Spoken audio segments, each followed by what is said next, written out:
마지막 시간이 되었습니다. 시작할 때가 있으면 마칠 때가 있는 법이죠.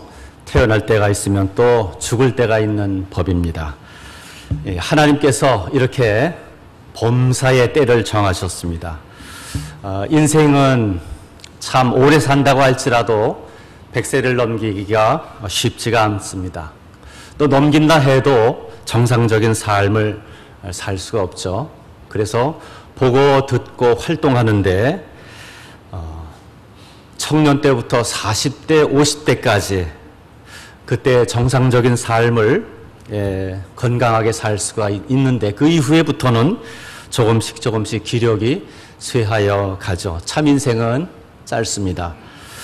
3일간, 4일간에 걸쳐서 하나님께서 우리 인생들을 사랑하시고 자기 아들을 내어주시기까지 이렇게 역사하신 것은 이제 잠시 동안의 인생이 끝나고 나면 하나님께서 예비하신 영원한 나라가 있고 또 하나님의 형상을 따라 지음받은 모든 인생들이 하나도 낙오되지 않고 다 진리의 말씀으로 성령으로 거듭나서 하나님의 자녀가 되고 하나님께서 예비하신 그 영원한 나라, 천국, 파라다이스죠.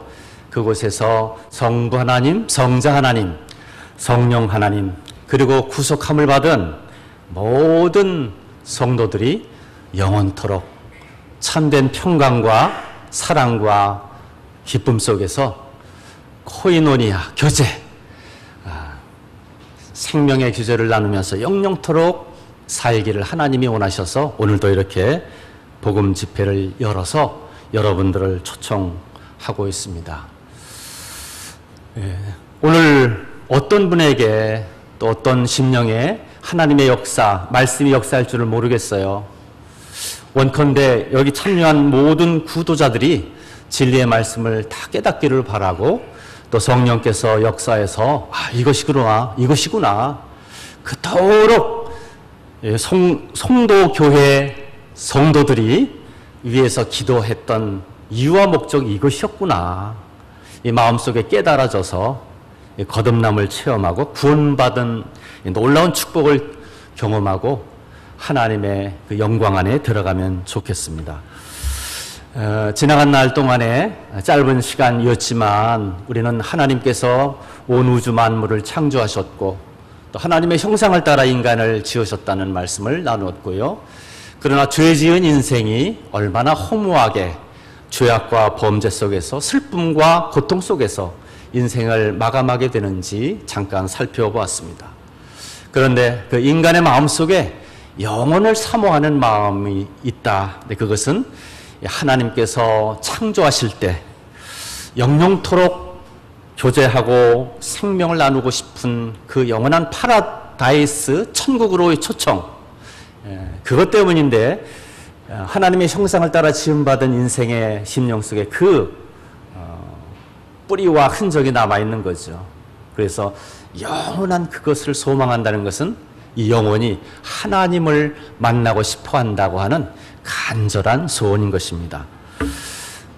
예수 그리스도께서 우발적으로 오신 분이 아니라 하나님께서 오래전부터, 영원전부터 성실하게, 신실하게 인내심을 가지고 아브라함을 택하고 그가 가족을 이루고 부족을 이루고 나라를 이루는 어간에 많은 민족과 전쟁을 이루어가는 동안에 한 사람 한 사람 택하여서 필요한 말씀을 기록하게 하시고 하나님은 사람들을 통해서 그 기록된 것을 보존하게 하시고 그리고 때가 이르며 이제 구텐베르크의 활자혁명이 일어날 때 비로소 한 권의 책으로 만들어져서 우리 손에 하나님이 사랑하시는 구원받기로 원하시는 그 영혼들 손에 이렇게 한 권의 책으로 들려져 있습니다. 이 책 속에 그 모든 비밀이 담겨 있습니다. 구원의 길이 담겨 있습니다.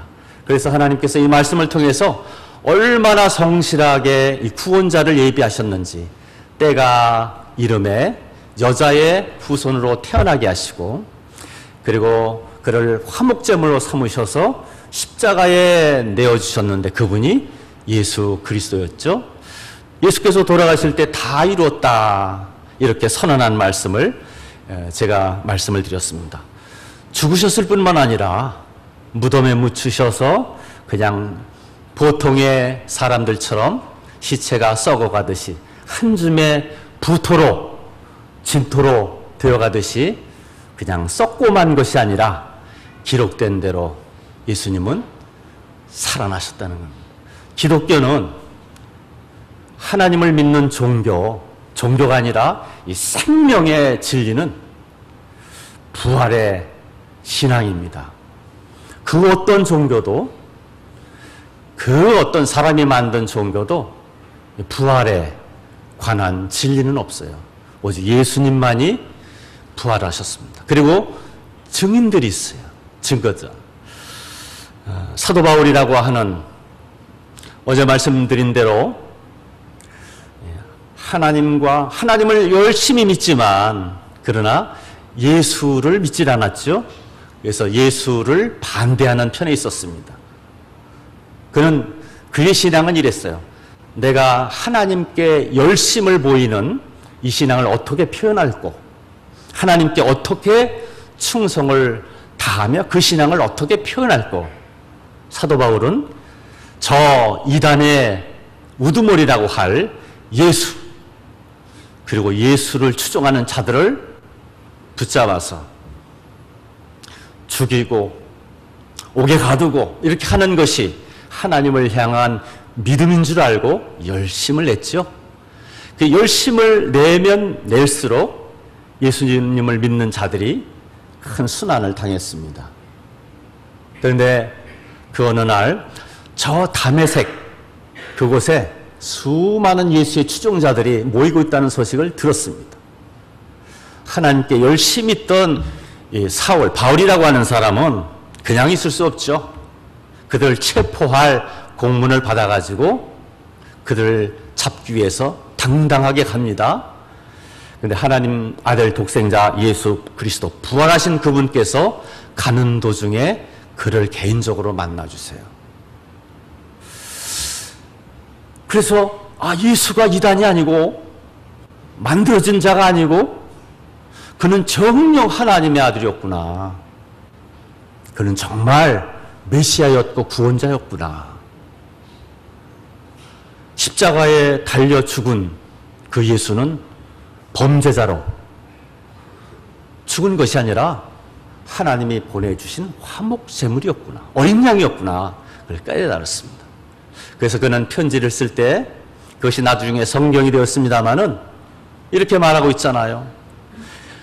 사흘 만에 성경에 기록된 대로 그는 부활하셔서 제자들에게 보이고 500여 제자들에게 일시에 보이고 주의 동생 야고보에게 보이고 그리고 만삭되지 못하여 난 자 같은 이 띨띨한 나 바울에게도 친히 보여주셨다. 이렇게 편지를 썼는데 그 편지가 성경의 하나로 이렇게 하나님께 모으셔서 기록되어 있잖아요. 하나님께서 이렇게 자기 아들에 관하여 얼마나 세세하게 기록해 주셨는지 몰라요. 이제 우리는 이 마지막 날에 지나간 말씀들에 대해서 더 세세히 말할 수 없죠. 마칠 때가 다가오니까 말이죠. 이 중에 하나님께 긍휼과 자비를 입으신 분이 계시다면 오늘 마음의 문을 열고 부활하신 예수 그리스도를 개인적으로 만나기를 바랍니다. 제가 말씀을 시작하기 전에 구원을 얻기 위해서 두 가지가 필요하다. 두 가지 조건이 필요하다. 하나는 참 겸손한 마음이다. 또 하나는 간절한 마음이다. 그래서 내가 이제 내가 주인이 되어서 내 멋대로 내가 하나님이 되어서 내가 살고 싶은 대로 하고 싶은 대로 살았지만 내가 말씀을 통해서 듣고 보니 인생이 그것이 아니구나. 하나님 앞에 저는 아무것도 아닙니다. 겸손한 마음으로 저를 긍휼히 여겨주시고 정말 깨달아야 할 것을 깨닫게 해주십시오. 하나님께서 보내신 그 아들인 예수 그리스도 부활하신 그분을 믿게 해주십시오. 3일 동안 들으면서 여러 가지 내용들을 보고 들으면서 아, 인생은 한 번 죽는 것이 사람에게 정한 것이요. 그 외에는 심판이 있고, 그리고 책에 기록된 대로 그 행위를 따라 심판을 받고 불못에 던지우니 그것은 둘째 사망, 곧 불못이다. 이런 말씀을 통해서 죽으면 그것이 그만이 아니라 영원한 나라가 있다. 영원한 심판의 처소가 있다. 그런데 나는 구원받지 못한 죄인 중에 괴수와 같은 자루다. 하나님이여 저를 불쌍히 여겨주세요. 깨달을 것을 깨닫게 해주십시오. 정말 믿기를 원합니다. 이렇게 간절한 마음이 들고 구하게 된다면 하나님께서 긍휼과 자비를 베풀어 주실 걸 믿습니다. 자, 우리 첫 말씀 고린도전서 15장 14절을 읽고 시작을 합니다. 고린도전서 15장 14절.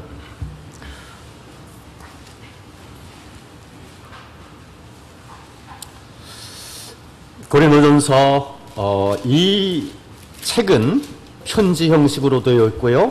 조금 전에 말씀드린 사도 바울, 도중에 예수님을 만나서 구원받은 사도 바울이 기록하여서 남겨놓은 하나님의 성경이 되겠습니다.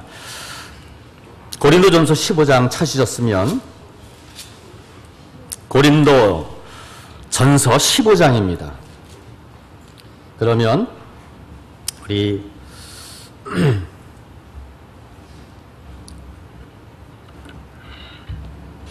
12절부터 14절까지 12절부터 14절까지 읽습니다. 시작.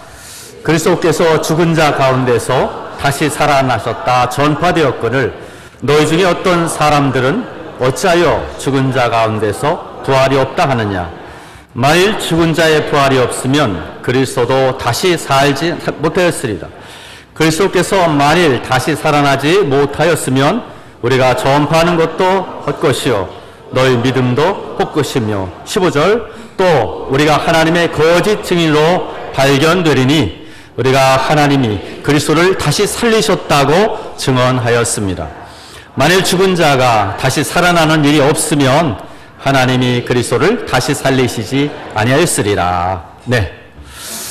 16절은 제가 읽겠습니다. 만일 죽은 자가 다시 살아나는 일이 없으면 그리스도도 다시 살아나신 일이 없었을 터요. 결국 사도 바울이 말하고 있는 바는 무덤에 묻히신 십자가에 달려 돌아가시고 다 이뤘다 선포하신 예수 그리스도는 부자의 무덤, 돌에 판 무덤, 우리나라는 일종의 평토장이죠. 땅을 파서 관을 내려놓고 그 다음에 봉분을 하죠. 이스라엘의 장례 풍습 중에 하나는 바위를 파서, 굴을 파서 거기에 시체를 안치해 놓는 방식으로 장례를 합니다. 부자 아리마다의 요셉이 예수 그리스도의 시신을 자기가 죽으면 들어가려고 했던 그 무덤에 예수님을 모셨어요. 그리고 무거운 육중한 돌을 굴려서 막아놓았어요. 이렇게 장례가 끝났는데 예수님은 기록된 대로 4일 만에 부활하셨어요. 이 세상에 그 누구도 죽었다가 다시 살아나는 예가 없습니다. 오직 예수님만이 하나님의 권능으로 그렇게 하셨어요. 이 부활하신 예수 그리스도, 이분이 주님이세요. 오늘날도 그렇지만 어느 세대이건 간에 사람들의 관심사는 이 영원한 생명에 관한 것이어야 맞지 않습니까? 그렇죠? 그런데 그렇지를 못해요.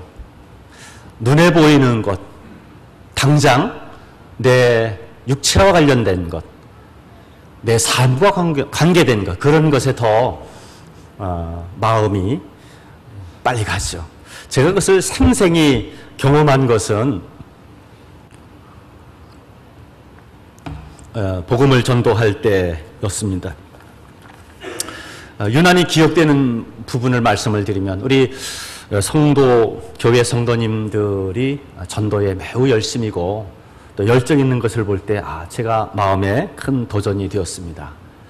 그래서 하나님께서 이렇게 여러 영혼들이 계속 회심하고 구원받도록 도우시는구나 그런 생각을 하는데 사람들의 관심이 영원한 것에 있어야 되지 않습니까? 그래서 오죽하면 뱀에게 가서 지혜를 얻으라고 했지 않겠습니까? 그런데 당장 눈에 보이는 것, 잠시 후에 사라져버리는 것들, 타버릴 것, 없어버릴 것들에 마음을 가져요. 제가 유난히 기억나는 것은 지금은 오래전 얘기가 됐습니다만은 동원예비군 훈련 때의 기억입니다. 동원예비군 가면 한 4박 5일 정도 사회생활 하다가 이제 다시금 군대 생활처럼 하는 거잖아요. 그때 기억인데요. 정원 시간이 되면 이 주최 측에서 뭐 특별히 좋은 프로그램이 없으면 이렇게 예비군들에게 시간을 주어서 뭐 여러분들이 좀 알아서 시간을 사용하십시오.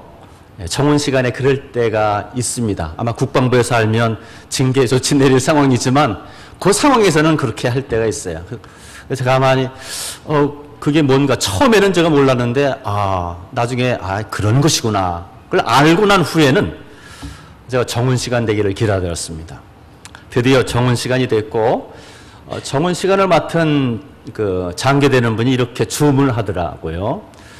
나도 할렐루야지만 종교 얘기만은 빼놓고 그럼 뭐든지 얘기해도 좋다 이런 얘기를 했어요.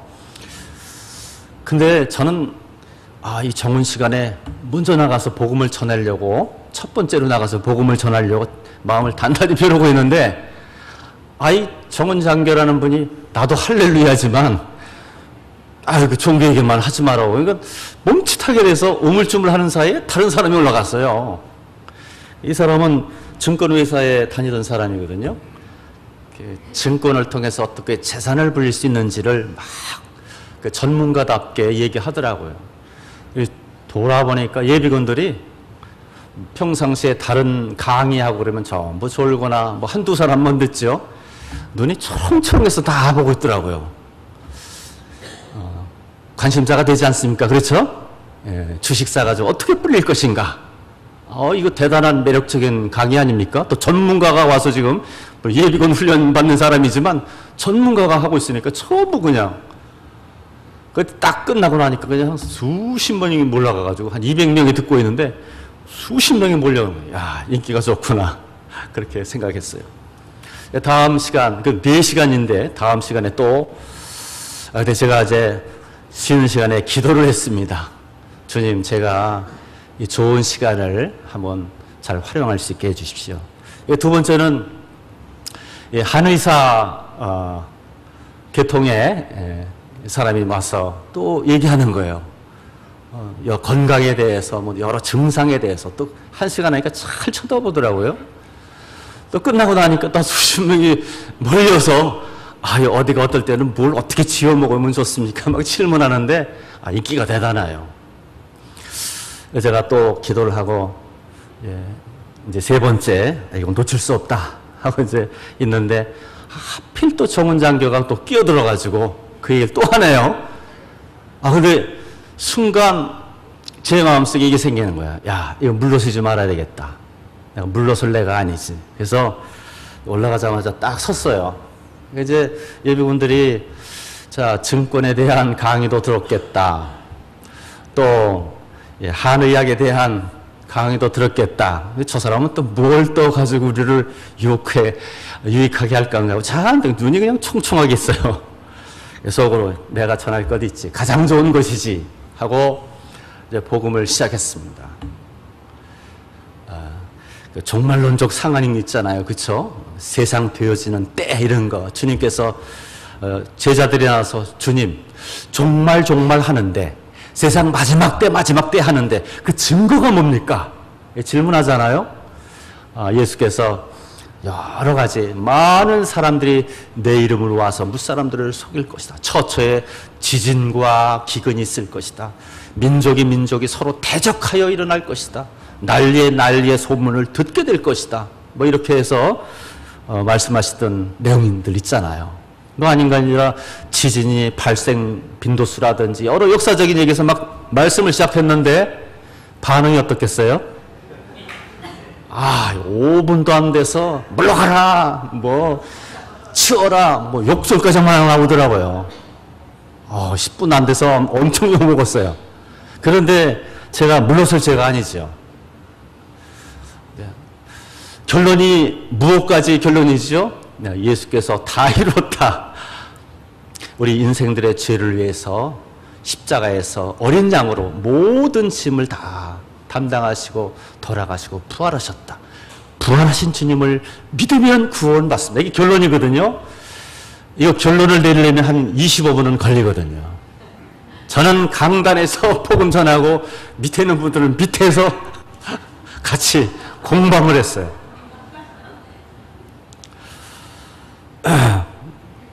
그리고 나서 몇 명이나 제게 왔겠습니까? 거의 안 오더라고요. 관심 있는 사람이 없어요. 딱 두 사람이 왔어요. 딱 두 사람. 딱 두 사람이 와서 관심은 보이는데 그 중에 하나는 친구를 따라서 온 거고 딱 한 사람만 관심 보이더라고요. 그때 제가 나중에 저 쉬는 시간에 그 욕을 엄청 먹어서 그런지 그럴 때는 참 괴로웠지만 조용한데 철썩 주저앉아가지고 가만히 있으니까요. 이명이 울리면서 마음이 평안해지면서 형용할 수는 없지만 수고했다 하는 음성이 들리는 것 같더라고요. 두 명이 왔어요. 두 명이.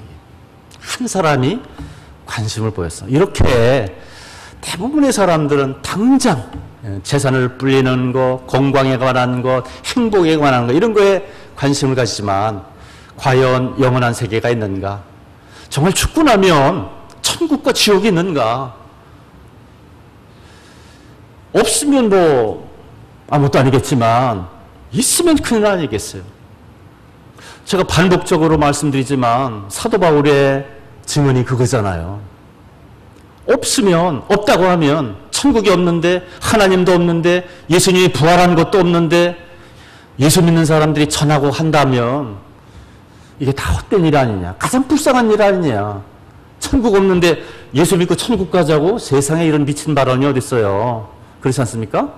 근데 사도 바울은 맞다. 만일 크리스찬들이 바라는 것이 다만 이 세상뿐이면 아까 말했잖아요. 증권, 건강, 행복 이 세상뿐이면 이것 때문에 예수님 믿는 거라면 모든 자 가운데 무신론자 또 불교 믿는 자 힌두 종교 믿는 자 미신 삼신할머니 믿는 자 별별 사람보다도 가장 불쌍한 것이 예수 믿는 사람들이다. 역설적으로 아니다. 예수 믿는 자들이 가장 복된 자들이다. 왜냐하면 진실하기 때문에. 그래서 꼭 복음을 깨닫고 구원받으셔야 됩니다. 왜냐하면 영원한 하나님 나라가 정말 있습니다. 거짓말할 수 없는 하나님이, 정직한 하나님이, 전능하신 하나님이 글쎄 언어와 문자를 사용할 수 있는 유일한 존재인 인간에게 이 기록된 말씀으로 주셨다니까요. 그리고 이 말씀에 천국이 어떤 것이며 지옥이 어떤 것인지 밝히 보여주셨거든요. 오죽하면 그렇게 예수를 하나님을 유대 종교로 하나님은 열심히 믿었지만 진리를 깨닫지 못해서 하나님에 대한 열심은 있었지만 참 진리에 대한 복음을 깨닫지 못했기 때문에 바울이라는 사람이 사울이라는 사람이 얼마나 예수를 싫어했고요. 예수 믿는 자를 싫어했는지 몰라요. 예수님을 만나고 난 후에 어떤 일이 있었냐면 그 나중에 편지를 썼죠. 고린도후서 12장이라는 곳에 편지를 썼는데 이런 간증을 해요. 내가 한 사람을 안다. 여기다 편지에 써 있습니다. 고린도후서 12장에 내가 한 사람을 아는데 그가 몸 밖에 있었는지 몸 안에 있었는지 그건 모르겠다. 이건 그가 어떤 환상을 봤기 때문에 그런 표현을 했어요. 근데 그가 하나님의 인도하심으로 이끌림을 받아서 삼층천이라고 하는 그렇게 표현했는데 하늘 위에 하늘 삼층천에 이끌림을 받아서 가봤다는 거예요. 하나님의 그 영광스러운 나라 처소를 본 것 같아요. 말로 표현할 수가 없다는 거예요. 어떻게 표현할 수 없다는 거예요. 그 영광을, 그 찬란함을, 그 환희를 표현할 수 없다는 거예요. 말소리가 들리는데 어떻게 표현할 수 모르는 이 환상이 너무 커서 하나님께서 겸손하라고 육체에 가시를 줬다 하는 표현이 있습니다. 사도 바울은요, 천국을 봤어요. 너무 큰 환상을 봤어요. 근데 대놓고 나 천국 봤다 이렇게 하지 않았어요. 요즘에 책방에 가보십시오. 내가 본 천국. 그렇죠? 동영상 보면 정말 천국 갔다 온 사람 많고 지옥 보고 온 사람이 많다고 그래요. 대부분이 그 꾸며낸 얘기일 가능성이 정말 많습니다. 사도 바울은 봤는데도 불구하고 자랑하지 않았어요. 그리고 그것이 꼭 필요할 때 간증을 했어요. 그것도 내가 그러지 않고 내가 아는 어떤 한 사람이 이런 식으로 말했죠. 천국은요, 요한계시록에 의하면 눈물도 없고 죽음도 없고 다시 곡하는 것도 없고 병나는 것도 없고 사망도 없는 하나님의 은혜로 지극한 평화와 지극한 행복이 영원으로 이어지는 것. 영원히 얼마나 길까요? 저는 영원이라는 생각하면 지금도 가슴이 뛰고 형언할 수 없는 그런 감격 속으로 들어가요. 노량진에 있을 때 기억이에요. 청년 때 어떤 분이 복음을 전하면서 영원한 시간을 이렇게 비유했어요. 그때 청년 때 그 비유를 들으면서 그렇다면 실감나게 들었는데, 야, 영혼은 얼마나 긴가. 이렇게 비유하시더라고요. 저 큰 바위산이, 얼마나 큰지 모르지만 큰 바위산이 하나 있다 치자. 거기에 천년에 한 번 새가 날아와서 그 바위 꼭대기에 앉아서 부리를 한번 비비고 또 발톱으로 한번 비빌 때 약간의 돌이 떨어진다는 거예요. 천년에 한 번 날아와서 약간의 돌이. 그래서 그 엄청난 큰 바위가 그렇게 하여 다 무너지고 나면, 다 무너져서 모래가루처럼 되고 나면 영원의 하루가 지난 거다. 이렇게 표현하니까 깜짝 놀라겠더라고요. 도대체 영원 얼마나 긴 걸까? 실감이 나실는지 모르지만 다른 것 그만두고 우리는 살아있는 동안에 영원한 천국과 영원한 지옥, 이것을 선택을 해야 됩니다. 살아있는 동안에 결정이 납니다. 자, 저는 오늘 이제까지 여러분들이 복음을 들으셨는데 이 영원한 나라에 들어가기 위해서는 단 한 조건 가진 분들만 들어갈 수 있습니다. 그것은 하나님이 제시한 은혜의 복음, 아들의 복음을 들으시고 겸손하게 그 아들을 만나서 받아들이고, 그럴 때 하나님께서는 그의 이름을 생명책에 기록하고 그를 거듭나게 하시고 생명책에 기록하고 영원한 자녀로 삼으시고, 그래서 생명책에 기록된 자만이 구원을 받고 영원한 나라에 들어갑니다. 제가 계시록 21장 27절을 한 구절 봉독해 드리겠습니다. 무엇이든지 속된 것이나 가증한 일, 또 거짓말하는 자들은 결코 그곳에 들어가지 못하되 오직 어린 양의 생명책에 기록된 자들만 들어가리라. 하나님께서 기록하고 싶은 것이 이제 마지막으로 있습니다. 구원받은 여러분들의 이름을 생명책에 기록하는 거예요.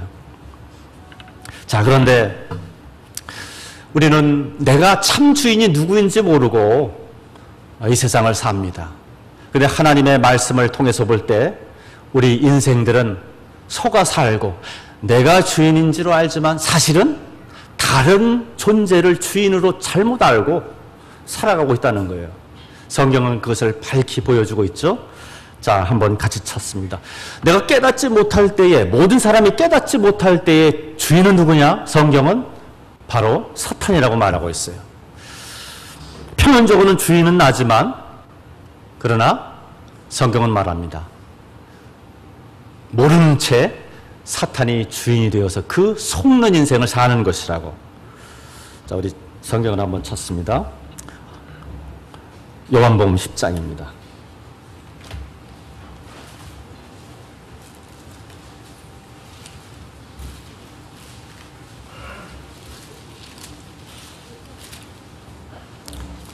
요한복음 10장 8절을 한번 보시기 바랍니다. 자, 8절만 같이 읽어봐요. 시작. 나보다 먼저 온 자는 절도요 강도니 양들이 듣지 못하니. 여기 이 말씀은 예수님이 하신 말씀인데 나보다 먼저 온 자가 있다 말씀하고 있습니다. 나보다 먼저 온 자가 있다. 근데 그는 신분이 뭐냐면 절도요 강도다. 이렇게 말하고 있어요. 그런데 10절 한번 보실까요? 같이 읽어요. 시작. 도둑이 오는 것은 도둑질하고 죽이고 멸망시키려는 것뿐이요 내가 온 것은 양으로 생명을 얻게 하고 더 풍성히 얻게 하려는 것. 여기 대조되는 장면이 있습니다. 도적이 오는 것은, 근데 이 도적이 누구냐? 예수님보다 먼저 온 자라는 겁니다. 그러니까 이 복음을 알지 못하는 모든 사람들은 누가 주인인지 모르는 데 사실은 자기가 주인이라고 생각하죠. 그런데 예수님보다 먼저 와서 그를 속이고 농락해서 주인 노릇하고 그리고 인생을 파국으로 몰고 가서 영원한 멸망에 이르게 합니다. 그 사실을 모른 채 인생들은 하루하루 살아가고 있는 거죠. 속고 살아가고 있는 거죠. 그래서 요한계시록 20장 10절에 보면 이런 말씀이 나와요. 이제 마귀가 불못에 던지우니, 미혹하던 마귀가 불못에 던지우니 거기는 거짓 선지자도 있어.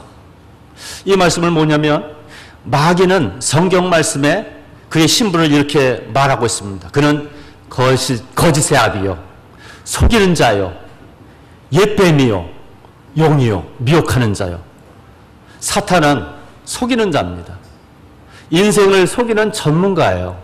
그래서 알지 못하는 사이에 이 마귀가 와서 인생을 속입니다. 이 마귀가 지옥에 떨어질 때 그에게 속은 자들이 함께 지옥에 떨어지는 거죠. 이렇게 성경에는 속아 사는 인생의 한 예를 보여주고 있습니다. 우리 누가복음 12장에 가서 한 말씀을 찾겠습니다. 누가복음 12장 13절로 21절입니다.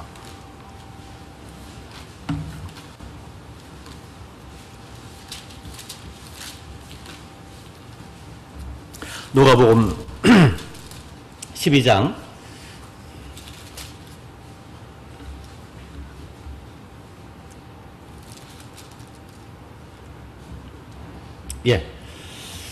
13절로부터 몇 구절 같이 읽겠습니다.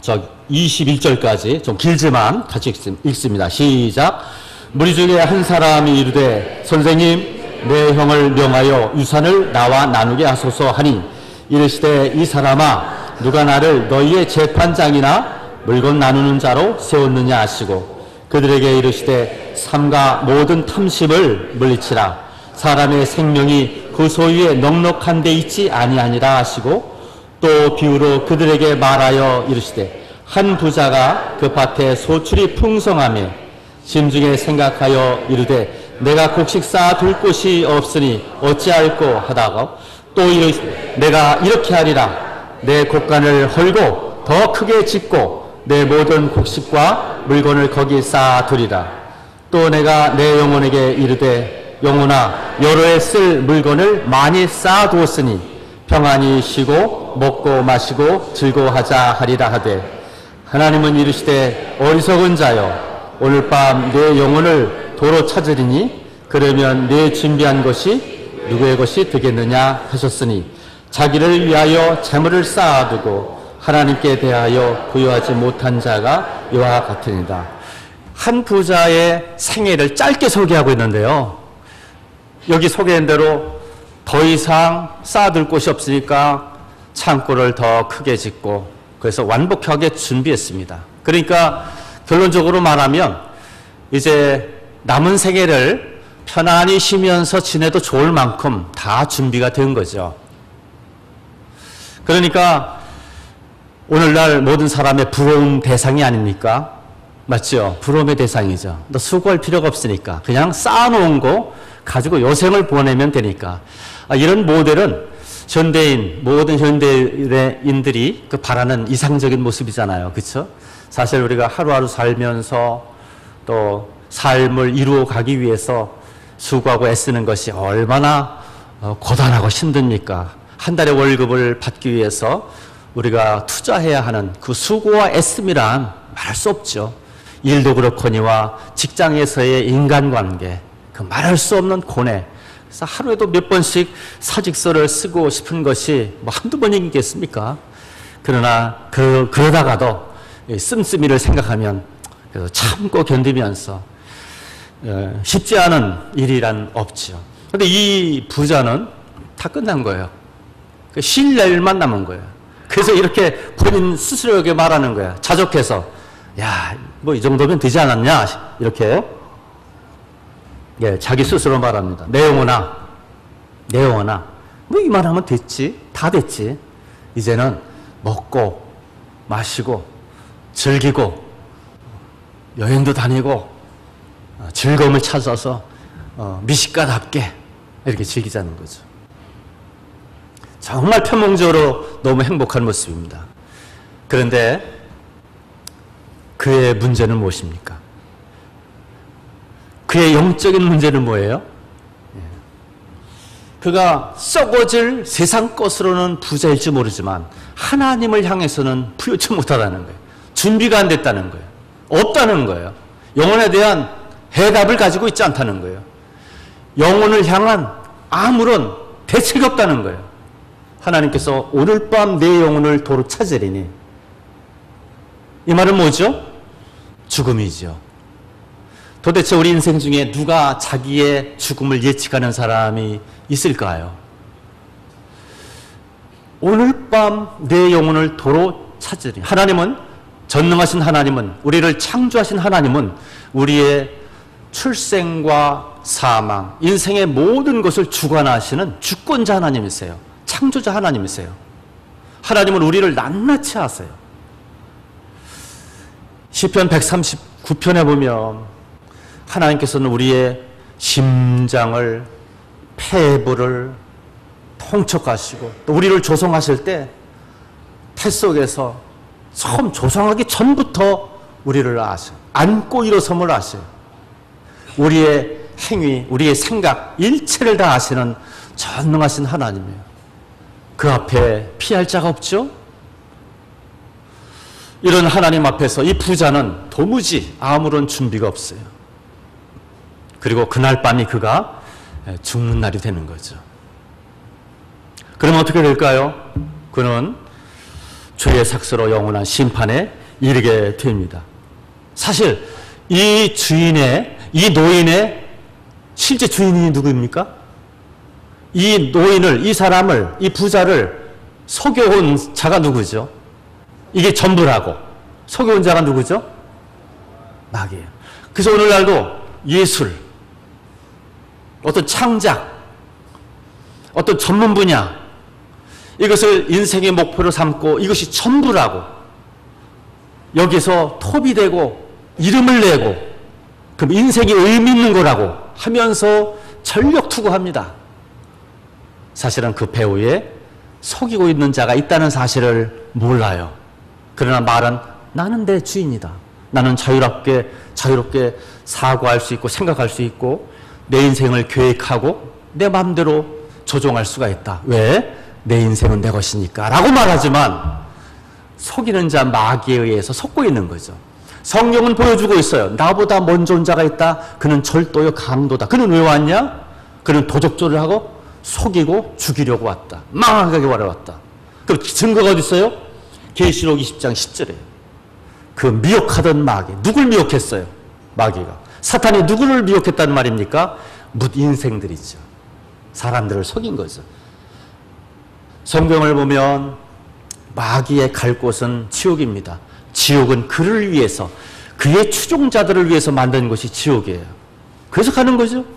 그때 속아 버린, 속은 인생을 산 인생들이 같이 간단 말이죠.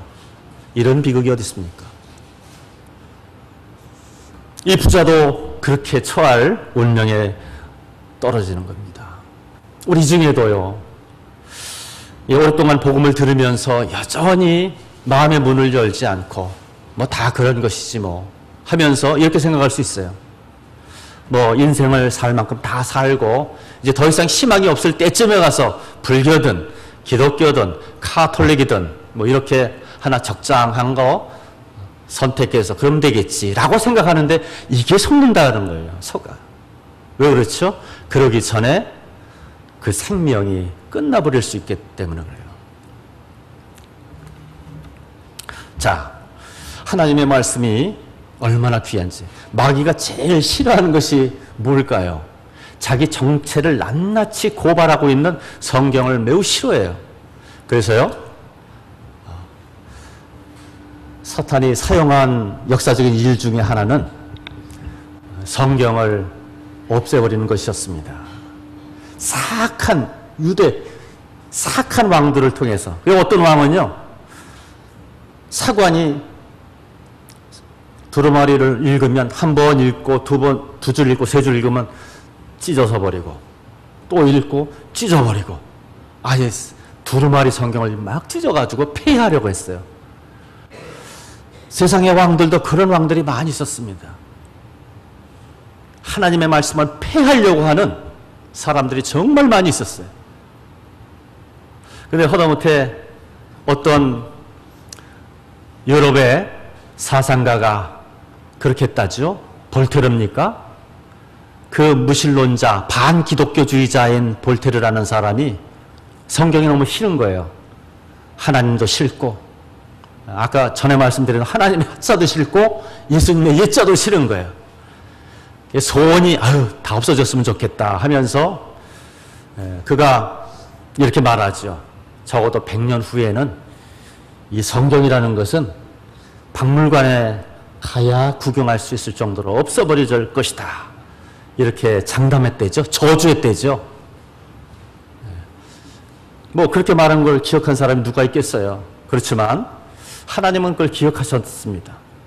나중에 성소 관련된 자들이 조사해 보니까 그가 살았던 그 집이 이 사람에게 팔리고 저 사람에게 팔리더니만 100년이 지난 후에는 성서를 출판 보급하는 곳이 되었대요.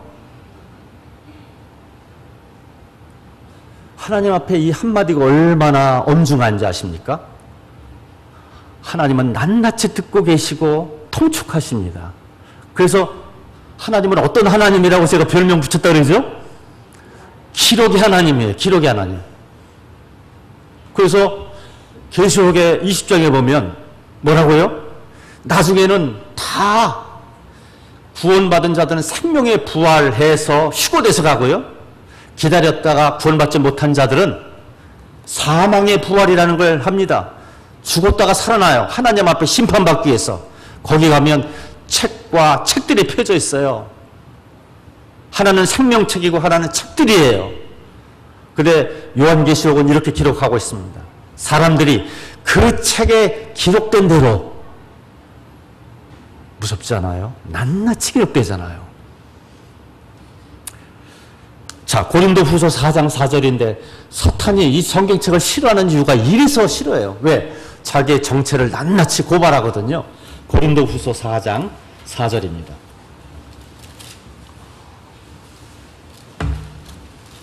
고린도후서 4장 4절. 자, 찾으셨으면요. 하나님이 주신 목소리로 같이 읽도록 하겠습니다. 시작. 그 중에 이 세상 신이 믿지 아니하는 자들의 마음을 혼미하게 하여 그리스도의 영광의 복음의 광채가 비치지 못하게 하매니 그리스도는 하나님의 형상. 이 세상 신이 누굴까요? 사탄입니다. 그가 하는 일이 뭘까요? 그리스도의 영광의 복음의 광채가 비치지 못하게 해요. 이렇게 속이는 거죠. 이유와 목적은요? 그를 속여서 영원한 멸망으로 데려가는 거죠. 성경이 그걸 고발하고 있어요. 그러니 얼마나 사탄이 싫어하겠어요? 하나님께서 이렇게 낱낱이 기록해서 우리에게 보여주셨어요. 다른 비유가 있는데요. 예수님 어느 날 이런 말씀을 제자들에게 말씀을 하시는 거예요. 씨 뿌리는 비유라고 알려졌는데요. 농부가 씨를 뿌립니다. 이렇게. 씨를 뿌리는데 씨가 길가에 떨어진 거예요. 또 하나는 돌밭에 떨어졌네요. 어떤 것은 가시덤불에 떨어졌어요. 어떤 것은 밭에 떨어졌어요. 좋은 밭에. 제자들이 이게 무슨 비유일까 하고 여쭙습니다. 좀 설명해 주세요. 예수님이 설명해 주시는데 길가에 떨어져서 새가 쪼아 먹었다고 하는 말씀을 하셨는데 그게 무슨 뜻입니까? 하고 여쭈니까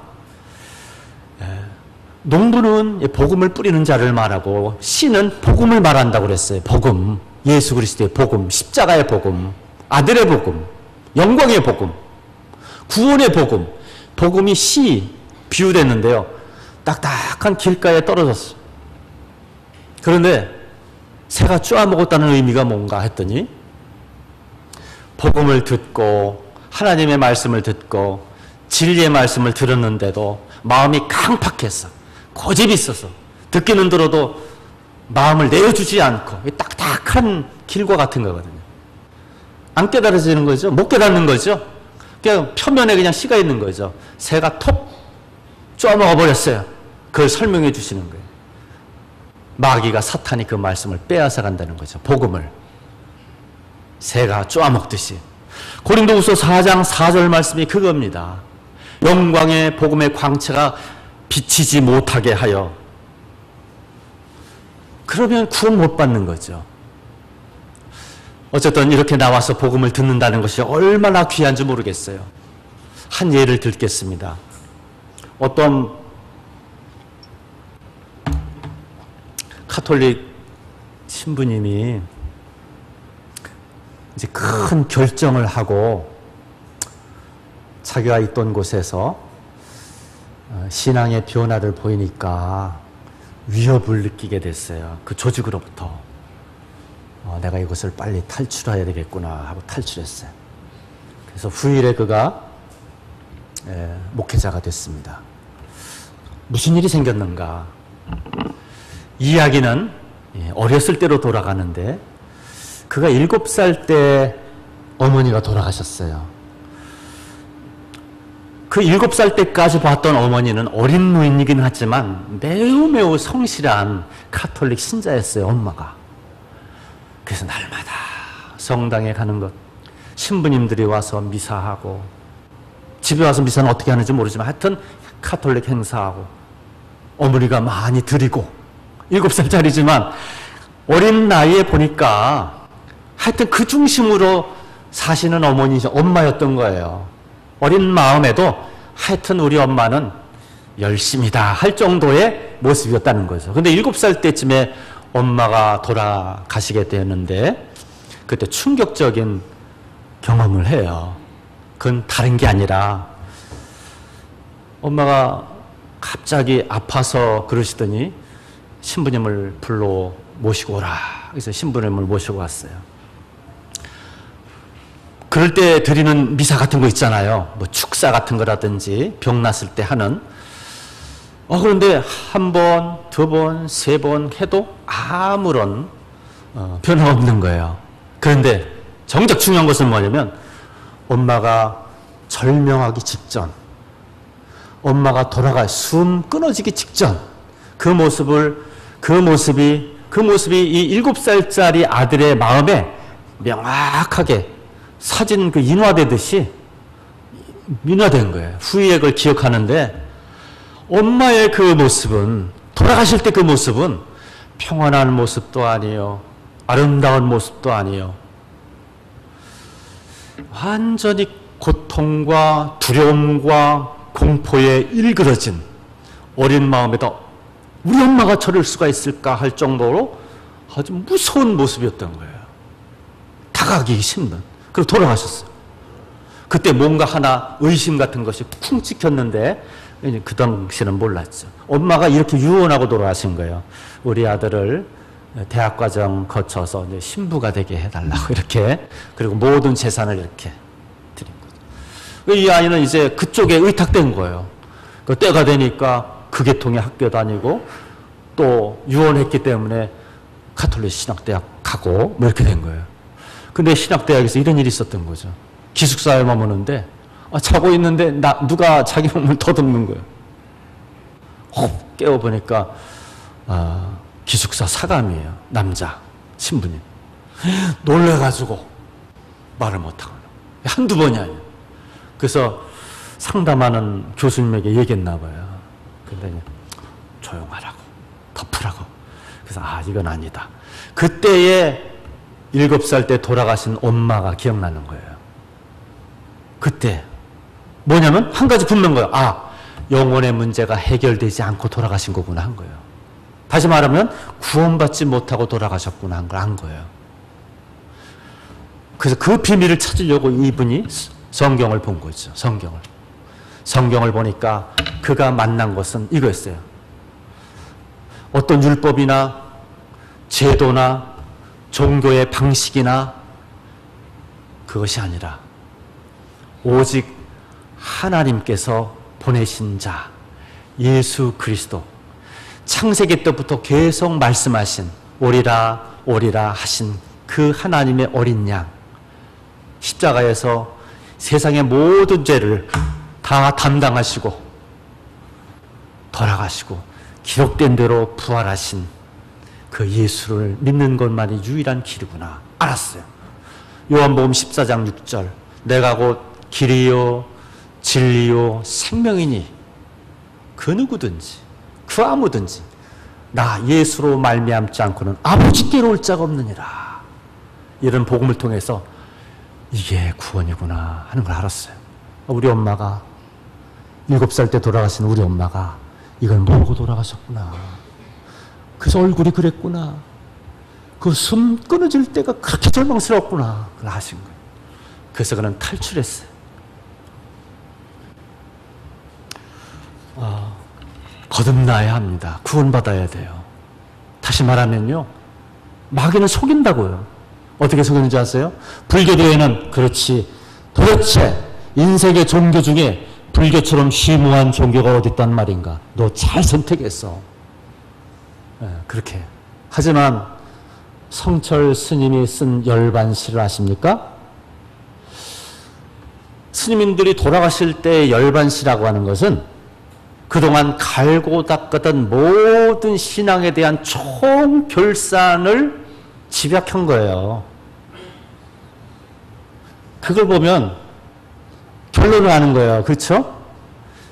성철 스님이라는 분은 대단한 분입니다. 어떤 면에 있어서 아주 비인간적인 부분이다. 세상에 금강산으로 돛 닦으러 갔을 때 저 시골에서 아드님이, 우리 아들, 내가 10개월, 10개월 동안 배로 산고를 겪고 난 아들. 그래서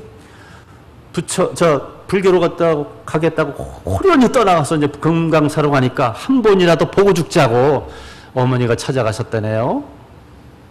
근데 안 만나줬대요. 세상에나. 저 지방에서 한 달을 해서 오신 분을 그 동자 스님이 왔다 못 만나 주시겠답니다. 몇 번이나. 이 어머님이 울면서 돌아가신 거 아닙니까? 10몇 년 동안 눕지를 않고 벽을 보고 지낸 사람입니다. 16년인가 몇 년을. 16일 동안 하실 수 있겠어요? 16일. 아니 16시간 하실 수 있겠어요?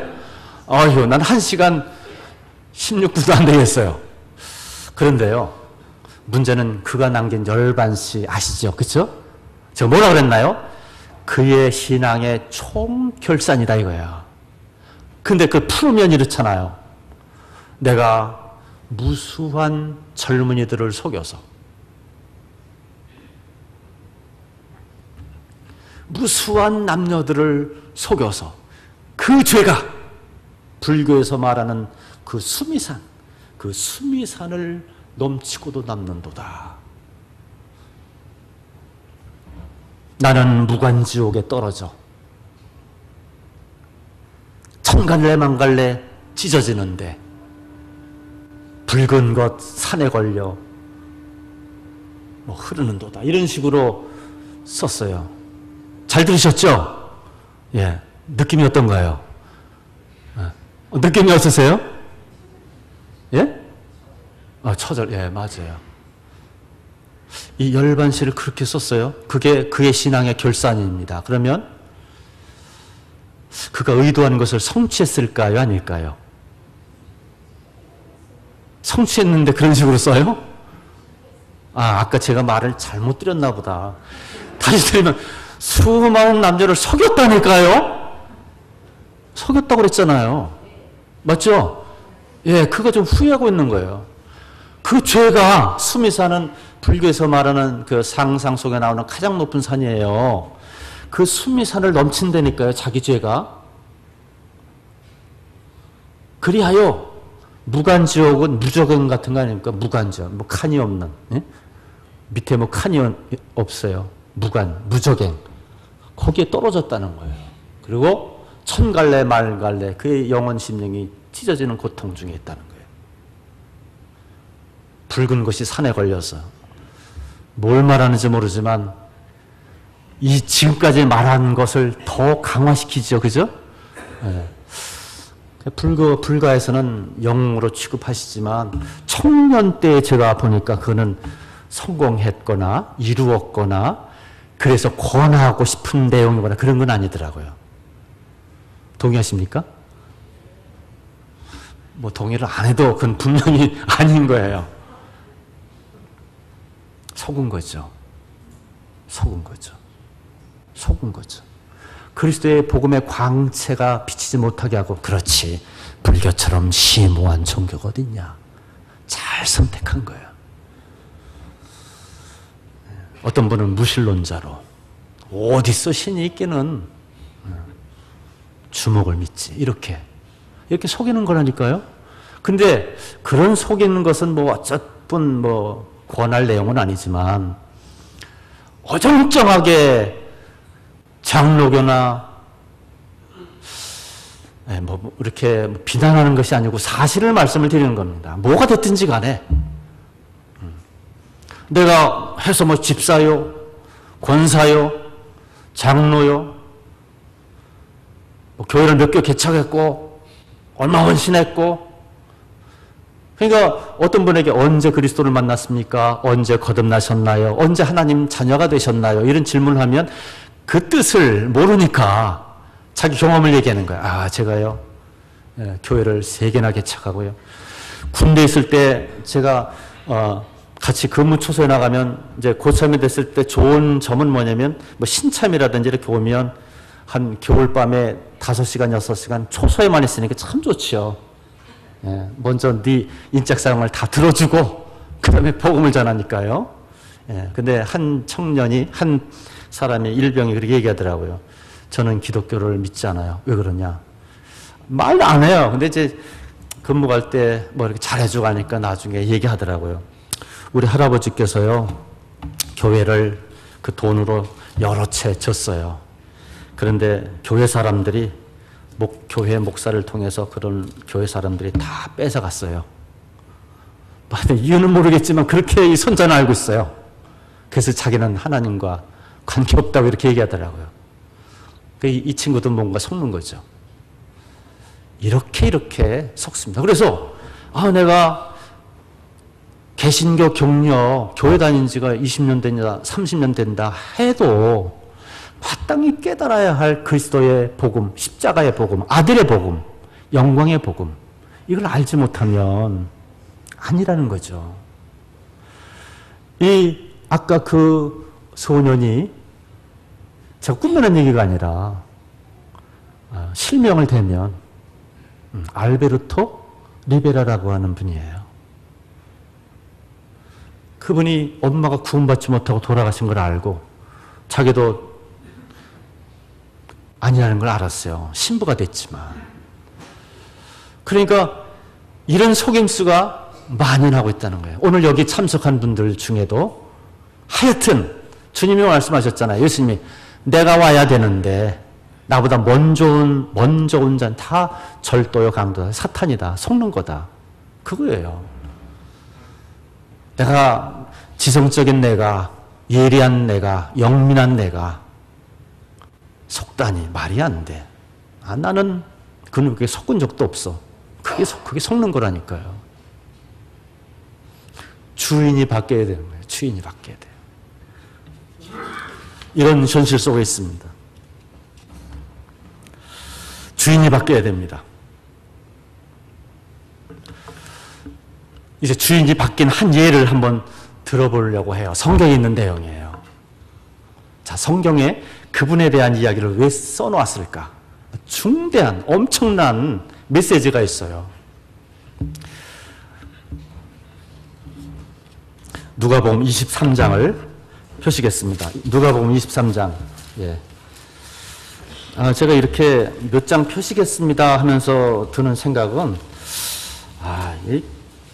좀 컴퓨터 사용하는 강사가 오면 책 안 찾아도 그냥 다 쏘아주고 이제 그러는데, 이제 이런 강사는 어디 찾아라 해서 아주 불편하게 짝이 없고 고생시키고, 예.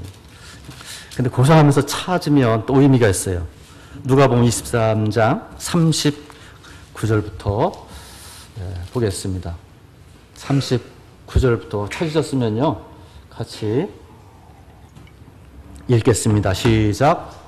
달린 행역자 중에 하나는 비방하여 이르되 내가 그리스도가 아니냐 너와 우리를 구원하라 하되, 하나는 그 사람을 꾸짖어 이르되 내가 동일한 정죄를 받고서도 하나님을 두려워하지 아니하느냐. 우리가 행한 일에 상당한 도움을 받는 것이니 이에 당연하거니와 이 사람이 행한 것은 옳지 않은 것이 없느니라 하고, 이르되 예수여 당신의 나라 임하실 때에 나를 기억하소서 하니, 예수께서 이르시되 내가 진실로 내게 이르노니 오늘 내가 나와 함께 낙원에 있으리라. 이 장면은요, 누가라는 사람이 기록했는데, 누가의 신분은 의사였습니다. 의사. 직업이 의사였어요. 그래서 성경을 기록한 분들 보면 어떤 분은 왕의 신분이 있었죠. 다윗, 솔로몬이라든지, 어떤 분은 어부, 베드로 같은 경우 어부였거든요. 그 예수님 제자가 됐죠. 지난번에 말씀, 아모스는 농부. 예. 각양각색. 이게 누가는 의사로서 하나님의 부르심을 입고 이렇게 바울과 동행하면서 자기가 본 거 그래도 이 의사는 일종의 과학적인 마인드가 있잖아요. 굉장히 분석적이고 계산적이고 실험적이고, 그렇게 해서 확실한 것이 도출되어야 인정하는 사람들이 그래요. 그렇죠? 그래서 가만히 보면 교사들 중에도 이제 과학 선생님이나 수학 선생님들, 이분들하고 국어 선생님이나 영어 선생님, 이분들하고 조금 성향이 달라요.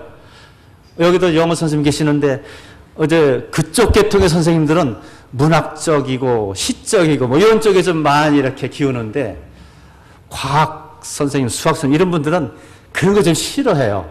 좀 달라요. 이분들은 분석적이고 계산적이고, 그래서 명확하게 결론이 도출돼야 예스 이러지. 이렇게 좀 다르는. 근데 누가가 의사이기 때문에 명확하지요. 이분이 기록하는 거예요.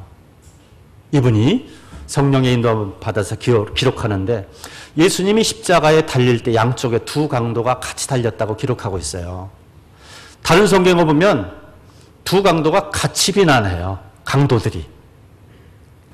여기는 한 강도가 비난하는 장면이 나오죠. 행악자 중에 하나라 그랬으니까. 이거는 약간 변화가 온 이후의 기록이에요.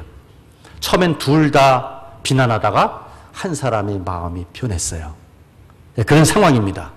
그런데 우리가 주목할 것은 여기 달린 행악자가 누구냐 하는 거죠. 십자가 처형이라는 거. 참 전무후무한 끔찍한 사형 형틀인데, 여기 집행하는 방식이 이렇습니다. 로마 군대가 이스라엘을 점령했을 때입니다. 우리나라가 일제 통치받으면서 테라우치, 총독 이런 사람들이 와서 무단정치하고 문화정치하고 막 그럴 때 있잖아요. 얼마나 힘들었습니까? 이때 극단적인 범죄자들을 처형하는 방식이 십자가였다는 거죠. 우선 채찍으로 쇠조각, 뼈조각, 예리한 것이 매달려 있는 그 채찍으로 무지막지한 군인들에 의해서 한 38대, 39대 막 이렇게 맞으면요, 온몸에 살 쪽이 다 튀겨나가 엉망진창이 되죠. 그런 상태에서 십자가 형틀 나무를 치고 집행장으로 죄수가 끌고 가야 돼요. 반 죽은 상태에서. 그래서 현장에 가면 못에 박히고 십자가에 달리는 겁니다. 예수님은 죄가 없는데도 달리셨어요. 양쪽에 두 강도가 달렸습니다. 죽진 않았죠? 그때 비난하는 거예요. 얘봐, 당신이 하나님 아들이라고? 비난하는 거예요. 구해봐라. 전능할 것 아니냐. 근데 우리도 좀 구해줘라, 이 십자가에서. 막 이렇게 같이 비난하는데, 여기 무슨 일이 있냐면 예수께서 기도하는 내용이 있는 거예요. 아버지여, 저들이 하는 일을 알지 못하여 그러하오니 저들을 용서하여 주시옵소서 기도했어요. 이렇게 기도하는 기도 소리가 두 강도 귀에도 들렸겠죠? 사형 집행하는 병사들 귀에도 들렸겠죠? 그 책임자인 백부장 귀에도 들렸겠죠? 종교 지도자들에게도 들렸겠죠? 그런데 그 두 강도 중 하나의 영혼 속에, 심령 속에 귀에 들려온 예수의 음성이 그의 영혼을 뒤흔들어 놨어요. 조그만 전까지만 해도 욕했는데 가만히 보니까 성령의 인도하심으로 그 내용을 묵상해 봤어요. 왜 이런 변화가 있었을까?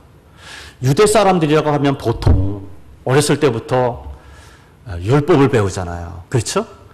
율법과 선지서와 시편을 통해서 메시아가 올 것이다, 메시아가 올 것이다, 구원자가 올 것이다, 그런 계시를 받아요. 어쨌든 이스라엘 백성들은 국가적인 그 역사 자체가 순환의 역사이기 때문에 이제 제대로 된 메시아가 와서 흔들리지 않는 나라를 세울 거다 하는 기대가 있다니까요. 그러니까 부모들은 율법을 가르치면서 메시아를 오실 거다, 메시아가 올 거다 그런다는 거예요. 그러니까 이 강도도 어렸을 때는 그 얘기를 들은 거예요. 근데 친구를 잘못 만났는지 멀쩡한 친구를 그가 끌고 갔는지는 모르겠지만 강도의 길을 가다가 현행범으로 훈방 조치할 정도가 아니라 이거는 십자가라 죽여야 한다 할 정도면 보통 문제가 아니에요. 살인해도 몇 번 하고 국가반역죄, 화폐 위조범 이런 거. 이렇게 돼서 절차에 따라 십자가에 달린 거예요. 끝난 거죠. 이런 상황 속에서 지나가는 사람들 십자가에 달렸다고 하면 저주 아래에 있는 자라고 본 거예요. 하나님께 저주받았기 때문에 저들은 십자가에 달린 거더라고 누구나 보는 거예요. 그러니까 지나가는 사람이 예수 보고도 절레절레 흘러간 거예요. 왜요? 하나님께 저주받아서 그래 하고. 어제 말씀드렸잖아요. 지나가는 사람도 종교 지도자도 그렇죠? 사형을 집행하고 있는 병사들도 하다못해 죽고 있는 강도들도 욕했다니까요. 예수님은. 그런데 한 강도의 마음이 바뀌었어요. 변하고 있어요.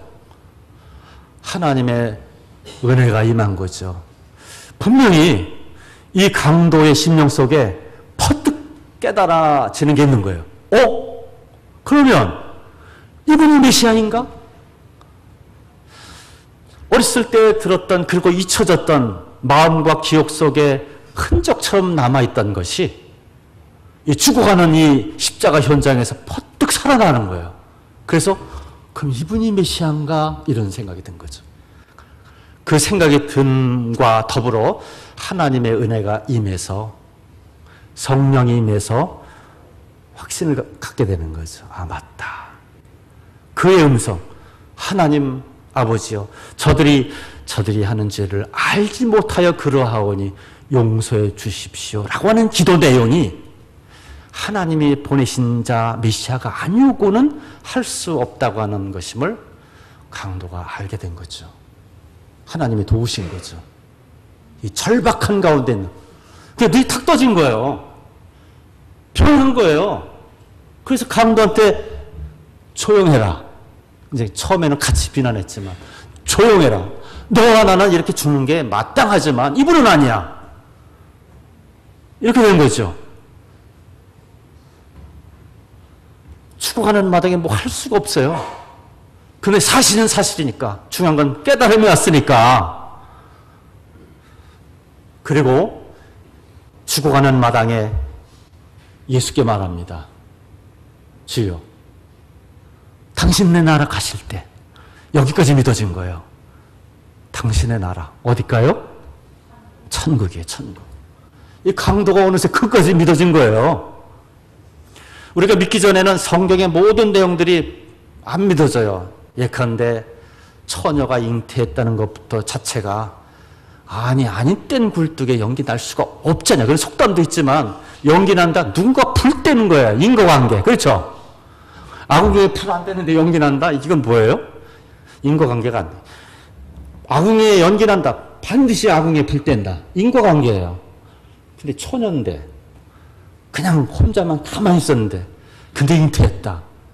인과관계에 익숙한 인생들에게 이게 말이 안 되는 거예요. 안 믿어지는 거지. 그런 게 어딨어. 베드로가 물에 걸었다. 무리를 걸었다. 이건 뭐 어느 동화에 나오는 얘기도 아니고 기독교는 그런 걸 믿는 거야? 참 그래서 안 믿는다니까. 이게 안 믿어지. 이런 거 안 믿어져. 그 다음에 뭐 보리떡 5개로 예? 뭐라 그러셨어요? 오병이어. 예, 어쨌든 예. 오병이어로 물고기 2마리로 보리떡 5개로 수많은 사람을 먹인 게 이게 한 사람 애 도시락을 이게 안 믿어지잖아. 근데 제가 말씀드린 요지는 어느 한 순간에 겸손한 마음에 하나님 앞에 대면하여 내가 참 죄인인 걸 깨닫고 불쌍히 여기시기를 바라고 은혜 베푸시기를 바랄 때 믿음이 오게 되면 참 이상하게도 안 믿어지던 것들이 쫙 다 믿어지네요. 제가 그렇다니까요. 제가 그랬어요. 아버지가 아프셔서 그렇게 고통하실 때 세상에 잡수시긴 하는데 변이 안 되니까 대변은 돌처럼 굳지요. 소변은 방광을 꽉 채우지요. 그리고 아버지께서 너무 말씀이 없으신 분인데 지금 생각하면 죽도록 참으신 것 같아. 그분 성향이 그러셨어. 하도 고통스러우니까 그냥 이거 안 되겠구나 해서 배를 빌려서 인천에 오게 됐거든요. 병원에 갔더니 큰일 난 겁니다. 지금 변은 딱딱하게 돌처럼 돼서 문제가 됐고 방광은 있는 대로 팽팽해져서 응급처치를 해서 소변 빼내고 관장을 해서 다 하니까 얼마나 저를 혼내는지 몰라요. 그래서 이제 방법을 가르쳐 주는데 근데 어쨌든 아버지 모시고 돌아오는데 현수막이 붙었더라고요. 복음 집회 관련된. 거기서 복음을 들었어요. 말씀드린 대로 얼마나 제가 심령에 상함이 있었던지 나도 죽고 싶다 하는 그런 상황이었기 때문에 그날 저녁에도 덜 아프시니까 그러면 이 시간을 어디서 보낼까 하다가 탁 떠오른 거예요. 그 집회 현수막이. 그 집회 현장에 갔더니만 많이 와 있더라고요. 그때 말씀을 전하고 복음을 전하는데 비로소 눈이 떠지더라고요. 아, 이 성경이 사실이구나. 그 말씀을 전하는데 하나님의 예언의 말씀이 하나하나 성취되는 것이 그대로 받아들여지면서 성경이 사실이고 이스라엘을 택한 것이 사실이고 하나님이 보내신 메시아가 사실이고 그냥 전에 의미 가진 게 쫙 다 믿어지는 거예요. 그런데 그 직전에 제가 첫날 복음을 듣고 천국 지옥이 있다는 걸 알았어요. 집에 와서 잠을 자려 하는데 이거 그냥 전에는 막연히 할 때는 아무 생각 없이 자고 그랬는데요. 천국이 구체적으로 있고 지옥이 분명히 있고 자다가 죽게 되면 구원받지 못하고 죽게 되니까 큰일 난다는 소리를 들어서요. 이제는 그날 밤 잠을 못 자겠는 거예요. 우리 안 믿어지시겠지만 저는 그랬어요.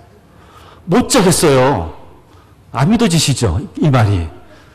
근데 저는 못 자겠어요. 왜냐면 자다가 죽는다는 사람 많이 들었거든요. 어쨌건 어떤 그 며느리가 늘 그런 거죠. 시아버지가 이제 주무시잖아요. 근데 아침에 주무시는 거 보면 아침에 제 시간 탁 이러고 탁 일어나 그러는데 어느 날은 안 일어나시는 거예요. 시간 됐는데도. 벌써 나가셨나? 하고 들어가 봤더니 조용히 계시는 거예요. 이상해서 아버님 하니까 미동이 없는 거예요. 하룻밤 새에 돌아가신 거예요. 이런 얘기를 알고 있으니까 지옥 있다는 얘기를 듣고 나니까 못 자겠더라고요. 근데 깜빡 잠을 자는 듯 했는데 복음을 듣고 지옥 얘기를 들어서 그러는지 제가 실시간으로 지옥에 떨어지는 거예요. 이렇게 쫙 떨어지는데 무엇이 보이냐면 소수의 사람들이 천국 간다는 게 보이는 거예요. 그리고 수많은 사람들이 떨어져 가고 제가 같이 지금 내려가 있는 거예요. 이게 안 되잖아요, 지금. 제가 그때까지 하는 것은 일단 들어가면 못 나온다. 영원하다. 이게 거기까지 믿어진 마당에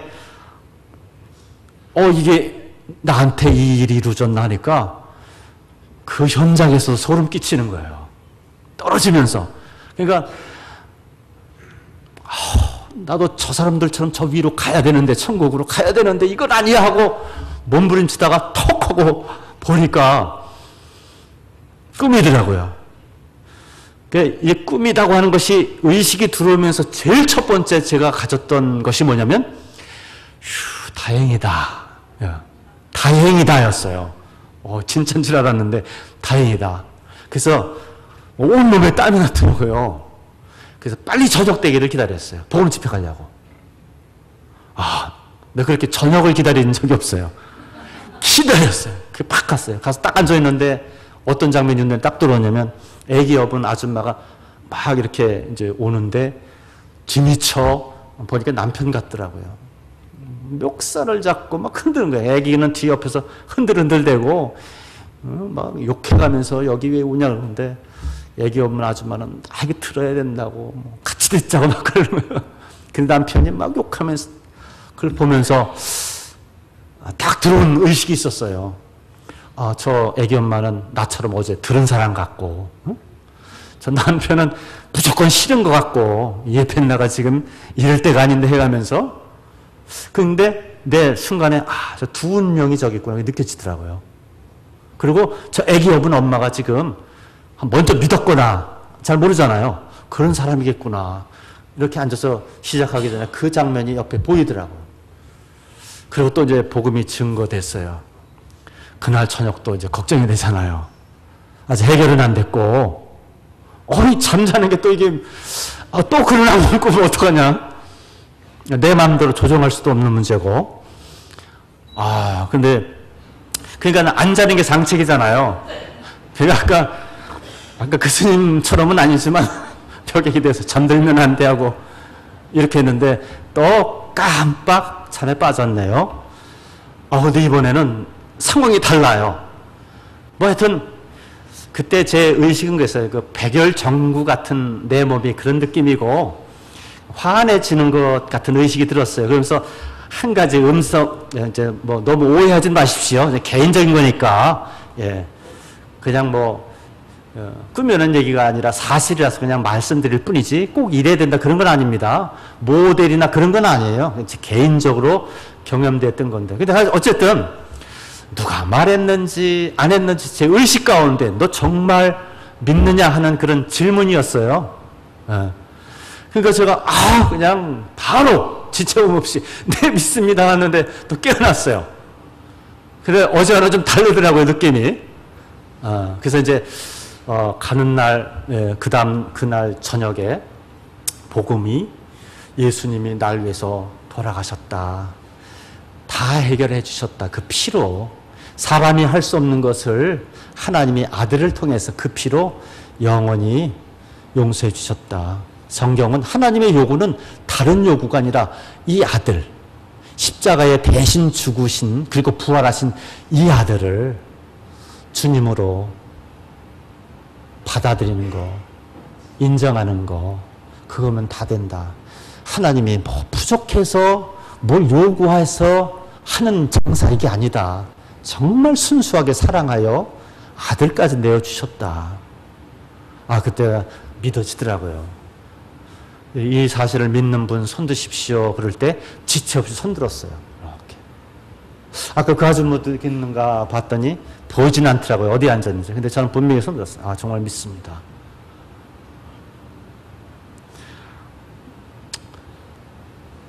하나님께서 십자가의 강도로 돌아옵시다. 이분이 평생 한 일이 뭐겠어요? 평생 한 일이. 그렇고 그런 일이었잖아요. 근데 인간적으로 보면 전혀 가망성이 없는, 인간적인 면으로서 부음받을 수 없는, 그렇죠? 기회를 줘도 그게 기회가 되지 않는, 맞습니까? 십자가에 달린 상태에서 예컨대 선한 일을 행하라든지, 그래야 구원받는다든지, 뭐 교회 열심히 다녀야 된다든지, 어쨌든 행위에 관련된 거는 될까요, 안 될까요? 안 되죠. 이미 못 박혔으니까. 그래서 율법의 행위로 의롭다 하실 육체가 없느니라 한 이유가 그게 되잖아요. 그렇죠? 예. 그러니까 그걸 상징적으로 보여주시잖아요. 이 강도는 뭐 어떤 행위와 관련된 것이라면 안 되는 사람이에요. 맞습니까? 안 되는 사람이죠. 근데 믿음. 의인은 오직 믿음으로 말미암아 살리라. 놀랍게도요. 죽어가는 마당에 꺼져가는 촛불과 같은 상황인데 예수 음성을 듣고 이분이 메시아다 하는 걸 인정하게 됐어요. 믿게 됐어요. 자, 뭐라고 하냐면 당신 내 나라 가실 때 나를 기억해 주세요. 이 말씀 속에 제가 기도하면서 이 내용을 살펴봤어요. 이 기도 내용을. 당신의 나라 가실 때 나를 기억해 주세요. 이렇게 부탁했죠. 그렇죠? 그러니까 이걸 해석해 보면 이 강도는 나도 당신의 나라 나도 가고 싶습니다. 그러나 나 같은 자가 어떻게 갑니까? 다만 주님 천국에 가셔서 이 땅의 일들을 생각하실 때, 십자가에 죽음 당하실 때 그 옆에 두 강도가 있었지. 둘 다 나를 비난할 때 한 강도가 기도 내용을 듣고 마음을 바꾼 친구가 있었지. 그가 이제는 상대방 강도에게 그렇게 하지 말라고. 이분은 그럴 뿐이 아니고 우리는 이렇게 죽는 게 마땅하지만 이분은 아니라고. 그렇게 하던 강도가 있었지. 그렇게 그곳에서 기억만 해주셔도 저는 좋겠습니다. 이거였잖아요. 그 짧은 생각에. 근데 그 이후에 예수님의 약속을 보세요. 43절에 예수께서 이르시되 내가 진실로 네게 이르노니 오늘 네가 나와 함께 낙원에 있으리라. 뭘 했어요? 뭘? 강도가 없지요. 그러니까 믿음이라는 것은 강도의 예를 보세요. 상황이나 조건이나 그 어떤 걸 보더라도 강도보다 상황이 더 나쁘다고 생각하세요? 좀 좋다고 생각하세요? 제가 드리는 말씀은 이렇게 인간적인 면으로 볼 때 철저하게 가능성이 없는 이런 강도에게 하나님의 은혜가 임하고 회심하여 마음의 문을 열 때 기적적으로 구원받는 일이 이루어지더라. 하나님 생각하면 한 영혼이라도 잃지 않기 위해서 간절한 사랑으로 바라시는 하나님의 사랑을 확인해야 돼요. 디모데전서 2장 4절 찾지 않겠지만 거기 이런 말씀이 있다고 그랬잖아요. 하나님은 한 사람이라도 멸망치 않고 하나님은 모든 사람이 다 진리를 아는 데 이르기를 원하는 거예요. 회개하여 구원받기 원하시는 거예요. 강도를 통해서 입증되잖아요. 그러니까 구원받는 것, 깨닫는 것, 거듭나는 것이 내가 하는 것이 아니라 하나님이 하시는 것이라니까요. 바람이 어디서 와서 어디로 가는지 알지 못하는 것처럼 이렇게 강도처럼 회심하는 영혼에게 어떻게 역사해서 확신이 오는지 하나님이 아신다니까요. 중요한 것은 우리 겸손한 마음이잖아요. 그렇죠? 예. 성경은 말합니다. 우리가 아직 연약할 때에, 우리가 아직 죄인 되었을 때에 하나님께서 기약대로 그리스도께서 경건치 않은 자를 위하여 죽으셨도다. 이 말씀이 뭔가요? 우리가 아직 죄인 되었을 때 그리스도께서 우리를 위하여 죽으심으로 하나님께서 우리에게 대한 자기 사랑, 우리를 향한 하나님의 사랑을 확증해 주셨다고 말씀하셨는데, 제가 조금 말씀을 설명을 드려야 될 거예요. 아직 죄인 됐을 때란 말이 좀 이상하게 들리지만, 이 말은 뭐냐면 알지 못한 채 그냥 막 범죄하고 속이고 사기치고 어둠을 따라서 살 때에, 우리 뭐 알지 못할 때에 하나님은 자기 아들을 인류 세상의 죄를 위해서 십자가에 달아셨다는 그 얘기예요. 지금 이게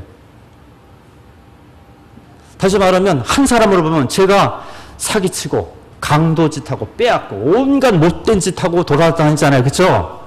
그럴 때 하나님은 저도 모르는 사이에 자기 아들 예수를 양처럼 죽게 했다는 거예요. 저를 대신해서. 그리고 영원히 용서했다는 거예요.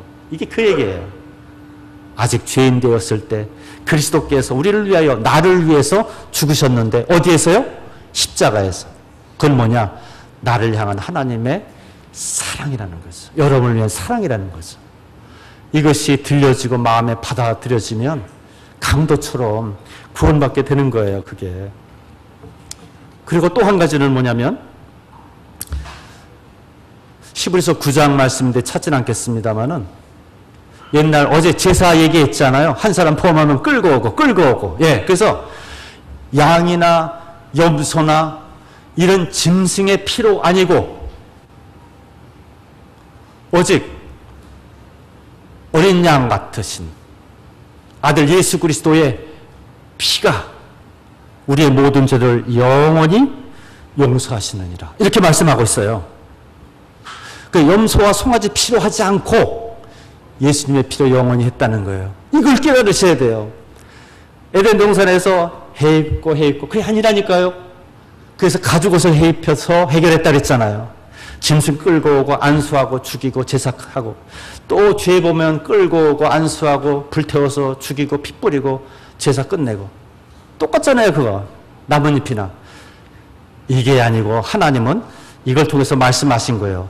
이렇게 염소가 죽는 것처럼, 이렇게 양이 죽는 것처럼 후일에 내 아들이 영원한 속죄를 위해서 십자가에서 죽을 거다라는 예언이었던 거죠. 그리고 그것은 성취됐고 성경에 기록된 거예요. 자, 한번 베드로전서 1장 18절을 찾아보십시다. 이제 마칠 때가 되어갑니다. 조금만 인내해 주시면 참 감사하겠습니다. 예, 베드로전서 1장 18절입니다. 베드로전서 1장 18절. 자, 18절 19절입니다. 읽습니다. 시작. 너희가 알거니와 너희 조상이 물려준 헛된 행실에서 대속함을 받은 것은 은이나 금같이 없어질 것으로 된 것이 아니요 오직 흠없고 점없는 어린 양 같은 그리스도의 보배로운 피로 된 것입니다. 보세요. 얼마나 분명하고 확실합니까? 예수님의 깨끗한 보혈로 여러분들의 죄를 영원히 용서해 줬다는 것을 성경을 통해서 기록해 주고 있잖아요. 왜요? 바로 여러분을 위해서, 당신을 위해서 기록해 줬다는 거예요. 내 거로 받아들이면 되는 거죠. 그래서 제사를 더 드릴 필요가 있나요? 없나요? 이제 없어졌어요. 예수님이 한 번에 영원히, 단번에 영원히 하였기 때문에. 생각해 보세요. 양의 피와 하나님의 피와 비교가 안 되잖아요. 양의 피는 단회성, 일회성이잖아요. 죄 용서가. 근데 하나님이셨다가 인간으로 오신 예수님의 깨끗한 보혈은 그 효력이 영원한 거죠. 그래서 그것을 내 마음에 바르면, 믿는다는 얘기죠. 내 것으로 삼으면 영원한 속죄의 효력이 나타나서 영원히 구원되는 거예요. 이게 하나님의 약속의 방식이거든요. 그러니 이제 결론으로 가면, 정말 예수님을 믿지 못한 분들은 주인이 내가 아니라 누구라고요? 주인이? 마귀. 기억 잘 하셨습니다. 마귀가 주인이라고 성경은 설명해 주고 있어요. 그래서 여러분들은 인정하지 못하셨지만 마귀에게 종로로 타고 있었던 거예요. 내가 뭐하고 말은 그렇게 하는데 실상은 나의 이면에 나를 속이는 자가 속여왔던 겁니다. 그 주인하고 참 주인하고 바뀌어야 돼요. 바뀌어야 됩니다. 사흘 만에 부활하신 주님, 제가 어제 질문 드렸습니다. 어디 가셨나요? 어디 가셨나요? 그렇게 어려운 질문이 아니죠. 부활하신 주님 어디 가셨나요? 네, 하늘 날아가셨습니다. 이 말씀이 맞아요. 또 하나, 부활하신 주님이 우리에게 오십니다. 우리에게 찾아오셔요. 그래서 자, 계시록 3장 20절, 이제 마지막으로 가니까 찾아보십시다. 계시록 3장 20절. 교회와 관련을 드리는 말씀이지만 그러나 구원과 관련해서 얼마든지 유익한 교훈이 됩니다. 3장 20절 보면 이렇게 기록하고 있어요. 같이 읽어요. 볼지어다 내가 문 밖에서 두드리노니 누구든지 내 음성을 듣고 문을 열면 내가 그에게로 들어가 그와 더불어 먹고 그는 나와 더불어 먹으리라. 이렇게 됐습니다. 여기서 한 가지 분명한 사실은 예수님이 문을 두드리신다라고 했을 때 이렇게 적용해 보죠. 자, 구원받지 못한 죄인의 주인은 누굽니까? 마귀입니다. 복음의 말씀에 의하면 부활하신 예수님은 무엇을 하고 계시나요 지금? 문 밖에서 두드리십니다. 두드리시는 내용이 바로 십자가의 복음을 듣는 과정과 일치합니다. 복음을 듣고 오다 보면 내 마음을 두드린다는 사실 앞에 이르게 되는 거예요. 자, 이와 같은 상황에 놓여져 있어요. 그렇다면 이 상황을 기억하십시오. 예수님은 문 밖에서 나를 두드리고 있고 나는 지금까지 복음을 들어왔고 그리고 또 한 가지 알게 된 것은 나를 속이는 자가 있었다. 예수님 말씀하시는 나보다 먼저 온 자가 있었다. 그는 강도 절도다. 사탄이다. 나를 속여온 인생이에요. 이 사실이 인정이 되시는지 모르겠네요. 깨달아지시는지 모르겠네요. 알고 깨닫는 건 굉장히 중요해요. 내 집에 사무실에 63빌딩에 미국 국제건물에 불이 났다 하는 이 현실은 현실적 정보는 나로 하여금 어떤 반응을 보이게 하나요? 사무실에서 한숨 잘까요? 비상구로 가야죠. 그렇죠? 오직 하나밖에 없어요. 깨닫는 건 그렇게 중요해요. 모르면요? 죽는 거죠. 자, 예수님이 문 밖에 두드리는 상황인 것을 인정이 되시는 분이 있는지 모르겠네요. 그리고 내가 지금까지 속아왔다는 사실을 이제 알게 된 분이 있는지 모르겠네요. 그렇다면 여기서 한 가지 더 말씀드릴 것이 있어요. 예수님이 자기를 소개하는 방식이에요. 요한복음 14장 6절에 이렇게 기록되어 있죠. 내가 곧 길이요 진리요 생명이니 나로 말미암지 않고는 아버지께로 올 자가 없다. 세 가지. 만일 예수님이 두드리는 문 누가 열고 예수님이 들어가게 된다면 길이요 진리요 생명이 들어가는 거죠. 하나님께 가는 길, 모든 인생들이 그토록 찾기를 원하는 바로 그 진리, 하나님의 영원한 생명, 그것이 예수님이시고 예수님이 들어오는 거예요. 그게 주인이 바뀌는 길인데 제가 유치하지만 이런 표현을 썼어요. 집에서 학생이 공부하다가 돌아갑니다. 회사 끝나고 돌아갑니다. 아무도 없는 방, 캄캄한 방에 있습니다. 도대체 방 안에 있는 캄캄한 어둠을 어떤 방식으로 여러분들은 몰아내시겠습니까? 예? 삽으로 풀까요? 소리를 지를까요? 뭐 그렇게 고민하고 쫓아내는 분들은 없죠. 예, 무심코 그냥 스위치를 놓으면 무엇이 옵니까? 빛. 예, 빛이 오는 순간 어둠은 비명도 못 지르고 사라지더라고요. 예수님은 나는 세상의 빛이니, 예수님 빛이세요.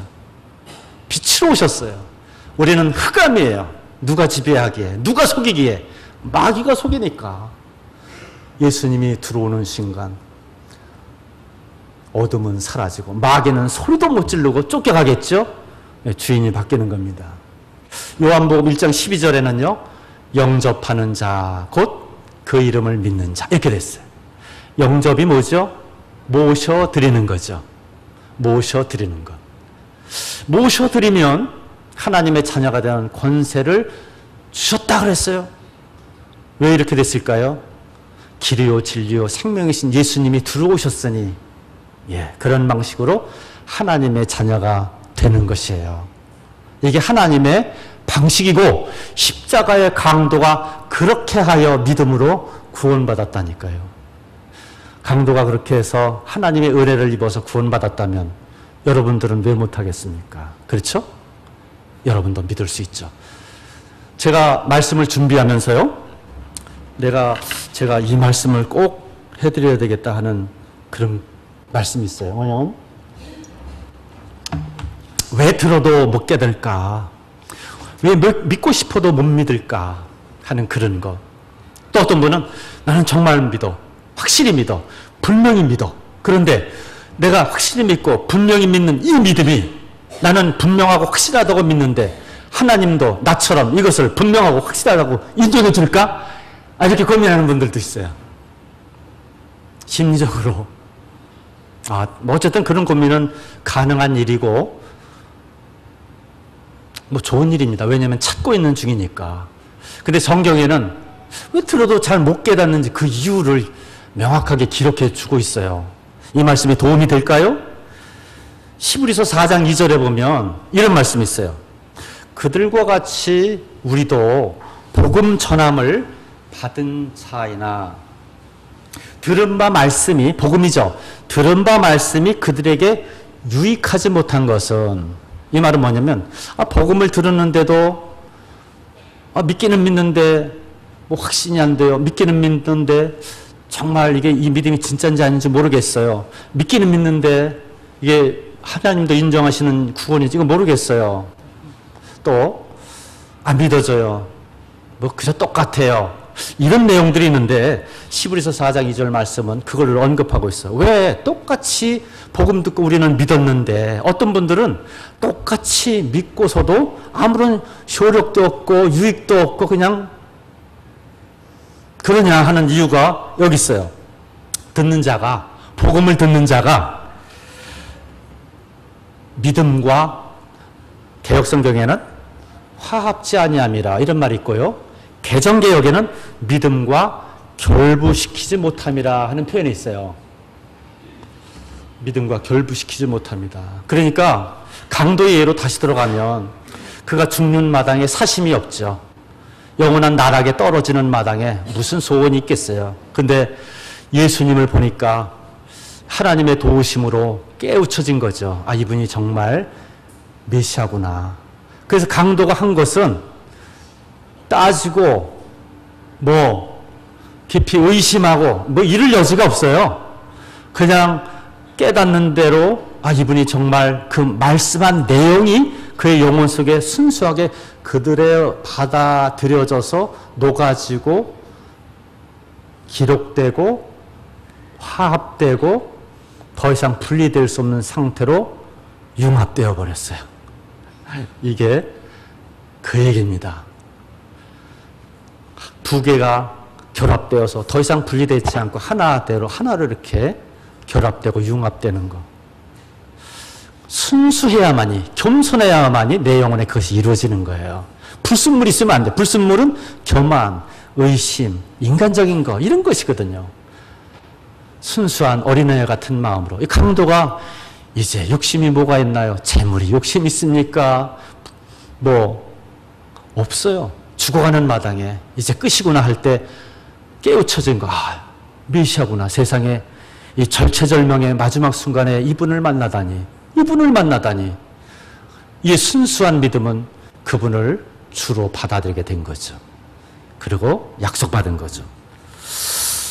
사랑하는 여러분, 이제 우리는 결론에 도달했습니다. 하나님께서 이 성경을 통해서 여러 가지로 말씀해 주시면서 우리 인생들에게 궁극적으로 십자가 앞에까지 인도했어요. 이제 내 아들을 어떻게 하려느냐. 이제 이 말씀으로 결론을 맺습니다. 두 가지인데요. 만일 내 입으로 예수를 주라 시인하고, 이 시인한다는 건 그렇습니다, 맞습니다, 그런 거거든요. 주라 시인하고, 강도처럼 하나님께서 그 죽었던 예수를 기록한 대로, 예언한 대로 다시 살리신지 사실을 믿으면 구원을 받으리니. 십자가 강도가 그랬거든요. 하실 수 있겠습니까? 네. 자기 입으로 해야 돼요. 자기 입으로. 예전에 아주 오래된 농담 같은 오래된 유머 중에 하나는 믿지 않는 남편에게 복음을 이렇게 전하면, 우리 마누라 교회 열심히 해요, 이렇게 말하고, 그러면 부인 천국 가는데 당신은 어쩔랍니까? 우리 마누라 치마 붙들고 가지요, 뭐 이런 식으로 농담한 예가 있었어요. 모르니까 그런 말 하죠. 모르니까.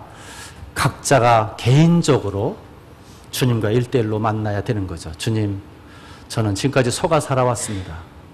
말씀을 통해서 제가 이뤄진 인생이요, 마귀에게 미혹된 인생이요, 그 결국이 영원한 멸망, 불타는 지옥임을 알았습니다. 성경의 모든 내용들이 다 저를 위한 내용인 줄 알았습니다. 어찌 보면 십자가의 강도보다 제가 나은 것이 무엇인가요? 십자가 강도는 대놓고 범죄했지만 저는 생각으로, 마음으로 얼마나 많은 사람을 살인했고 능욕했고 또 사기쳤고 그보다 더 심한 악한 일들을 내 생각으로, 마음으로 시행했는지요.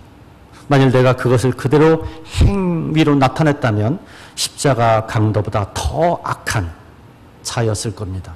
위선자였습니다. 저는 속았습니다.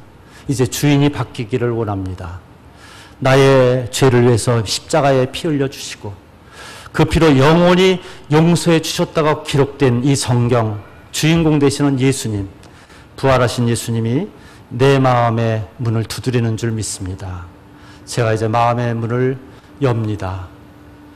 제가 잘 모르지만 저를 불쌍히 여겨주십시오. 한 가지 분명한 것은 예수님이 내 죄를 대신하여 돌아가셨다는 사실이고, 그분의 피는 나의 죄를 영원부터 영원까지 용서하기에 충분한 가치를 지닌 고귀한 피이고, 그 피를 바로 나를 위해서 흘렸다는 사실, 그것을 믿습니다. 그리고 저를 위해서 또 부활하신 사실을 믿습니다. 그리고 오늘 이 시간 내 마음에 오셔서 내 마음의 문을 두드리시는 것 제가 알고 있습니다. 저는 내가 주인인 줄 알았는데 알고 보니 성경은 내가 마귀에게 속고 마귀가 주인 노릇했던 것이라고, 결국 그는 나를 속여서 영원한 지옥으로 빠뜨리려고 했던 것이라고, 그 성경의 진술을 믿습니다. 이제 주인이 바뀌어야 된다는 사실을 제가 직면합니다. 깨닫습니다. 주님, 내 마음에 들어오십시오. 주님이 나의 주인이어야 합니다. 자기 입으로. 이렇게 될 때 입으로 시인하는 것 아니에요? 마음에 믿어 구원에 이르는 것 아니에요? 그렇죠? 의에 이르는 거예요. 이렇게 될 때 하나님의 성령이 내 속에 역사하시면서 하나님이 그렇게 원하셨던 이 생명의 말씀을 내 영혼의 생각에 기록한다 표현했죠. 믿어진다는 거죠. 그렇게 거듭난다는 거죠. 그것이 거듭나는 거죠. 지금 이 시간은 천사가 생명책을 펴놓고 예수님의 피 묻은 펜으로 당신의 이름을 적기 위해서 기다리고 있습니다. 지금 보이지 않지만 아버지 하나님이 아들로 인하여 기뻐하시면서 우리를 바라보고 계세요. 그러니 천군 천사가 옹이하여서 이 장면을 같이 지켜보고 있습니다. 또 하나, 이제까지 당신을 속여왔던 그 마귀가, 그 사탄이 모든 정체가 폭로된 이 마당에 끝끝내 속였어야 마땅한 이 영혼이 지금 예수를 받아들일 거냐 말 거냐, 아니면 계속하여 나의 속임을 받고 갈 거냐, 이런 마당에 마귀도 바라보고 있어요. 사탄도. 이렇게 바라보는 가운데 여러분들은 예수님을 구주로 모셔드리겠습니까? 단 한 가지, 진실한 마음으로 주님 내 마음에 들어오세요. 나의 구주가 되어주세요. 나를 사랑하신 이 사랑, 영원한 증거, 놀랍고 감사한 것 찬양합니다. 감사합니다. 이렇게 하면 예수님이 강도에게 오늘 내가 나와 함께 낙원에 있으리라 한 그 약속이 여러분들에게 주어지는 거죠. 그 순간 천사는 기쁜 마음으로 예수님의 피가 묻은 펜촉으로 당신의 이름을 그 생명책에 기록할 겁니다. 이 마지막 기록, 하나님이 정말 원하셨던 기록입니다. 그 기록이 하나님이에요. 결국 기록이 하나님이라는 것은 당신이 믿고 거듭나서 구원받아서 자기 아들로 인정하노라고 기쁘게 기록하는 그 기록 때문에 기록이 하나님이라고 했던 겁니다. 이 하나님 감사하지 않나요? 우리 예수님을 주님으로 받아들이세요. 그것이 이 땅 위에 사는 가장 유일하고 복되고 영광스러운 여러분 인생의 목적이자 내용입니다.